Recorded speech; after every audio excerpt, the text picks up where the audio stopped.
Angela Merkel est donc venue constater elle-même le désastre. La chancelière avait choisi le village de Schuld en Rhénanie-Palatinat, région particulièrement touchée par les inondations. Par endroits, c'est très simple, il n'y a plus rien qui tienne debout. Angela Merkel, qui tout en appelant à accélérer la lutte contre le changement climatique, a promis de mettre les moyens nécessaires pour tout reconstruire. Discours très attendu par des habitants traumatisés. Reportage sur place de notre envoyé spécial Jean-Jacques Herry.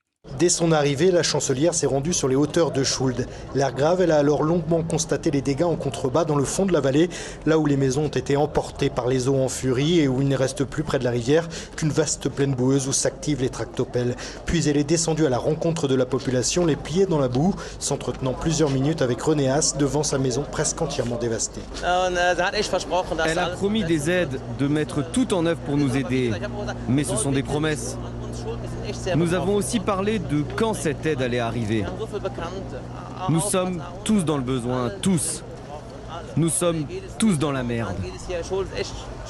Les habitants armés de pelles et de raclettes s'arrêtaient quelques instants au passage d'Angela Merkel avant de reprendre leur lourde tâche, le nettoyage d'un village fantôme.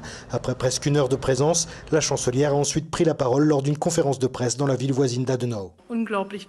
Ce que j'ai pu voir est vraiment réconfortant.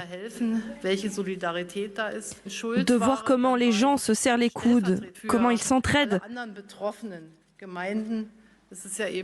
C'est d'une telle solidarité pour toutes les communautés affectées. Et cet après-midi, les autorités fédérales ont annoncé l'adoption prochaine d'une aide d'urgence d'au moins 300 millions d'euros avant un vaste programme de reconstruction de plusieurs milliards d'euros. Jean-Jacques Herry, envoyé spécial d'Europe 1 en Rhénanie-Palatinat.